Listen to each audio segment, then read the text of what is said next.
pessoal, eu gostaria de passar para vocês, né, uma revisão de geometria analítica e de pontos, né, relacionada a pontos do plano. Né? Só revisando aqui, né, no plano cartesiano você tem 4 quadrantes, então no primeiro quadrante tanto a abscissa quanto a ordenada são positivos, beleza? No segundo quadrante a nossa abscissa é negativa e nossa ordenada é positivo. No terceiro quadrante a abscissa e a ordenada são negativos. E no quarto quadrante a nossa abscissa é positiva e a nossa ordenada é negativa. Em cima disso a gente vai elaborando os pontos dentro do plano cartesiano. E aí nós temos a primeira fórmula que nós aprendemos dentro de sala de aula, que é a fórmula da distância entre um ponto e outro.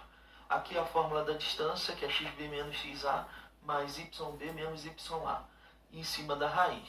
Vale ressaltar que a fórmula de distância é diferente do ponto médio, que é diferente da nossa geratriz. Para calcular o ponto médio, a gente tem a soma dos dois pontos, sendo xa mais xb dividido por 2, ou ya mais yb dividido por 2.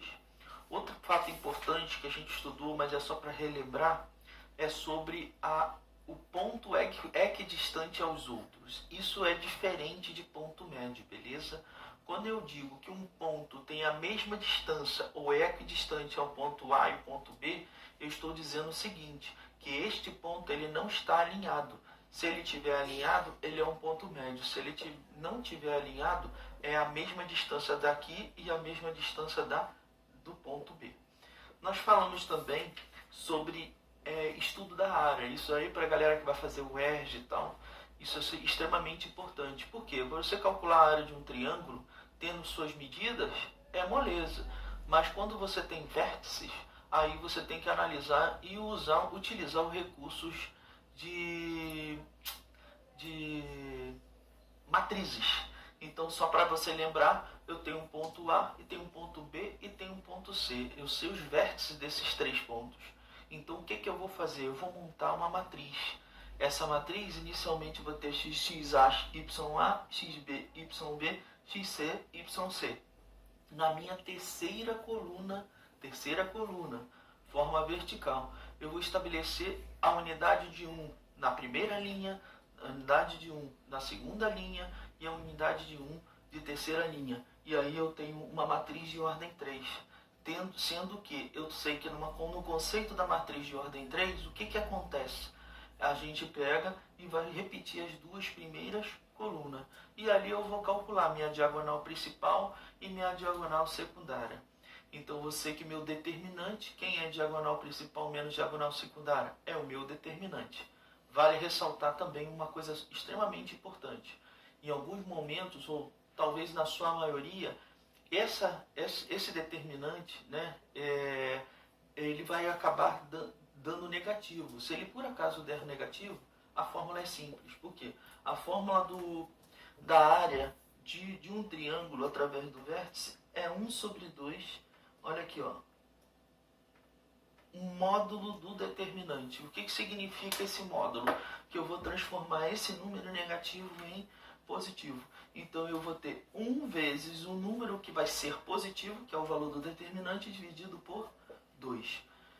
Gente, a gente procurou nesse dia de hoje, né, pelo menos assim, passar para vocês um resumo do que foi dado através desse conteúdo de pontos do plano, né, equação da reta, nós falamos sobre isso, a equação da circunferência. Só lembrando que a equação da reta ela é caracterizada lá, às vezes você precisa calcular a equação da reta utilizando a sua matriz, né? E a equação da circunferência também. Beleza? Eu quero dizer para vocês o seguinte, a gente procurou pelo menos amarrar alguma coisa a respeito do que vocês já estudaram, para poder não ficar muito vago, né? E ao mesmo tempo nós estamos divulgando um outro vídeo que é em cima do números complexos, que a gente essa semana vai fixar muito através de exercícios, inclusive eu até falei, né, no vídeo que eu já vou divulgar para vocês, que é o vídeo de números complexos. Vocês precisam resolver os exercícios do vídeo que eu passei para vocês do PowerPoint, beleza? Eu quero que todo mundo resolva e me envie pelo WhatsApp isso em números complexos. Aqui eu só fiz questão de relembrar para vocês, aqueles que que tiveram dificuldade, para a gente poder dar a volta, né, para que todo o tempo agora é precioso, para que vocês possam aprender. Forte abraço, eu vou fazer uma oração com vocês para a gente poder terminar e dar sequência nisso daí. Senhor, nosso Deus, nosso Pai, queremos te agradecer pela oportunidade que temos de, mesmo através da dificuldade de estarmos juntos, podemos ter a tecnologia ao nosso lado para podermos facilitar o aprendizado e o ensino para os nossos alunos. Fique com cada um deles, fique com os seus familiares, fique com os professores. É tudo isso que lhe pedimos e lhe agradecemos. Amém. Forte abraço.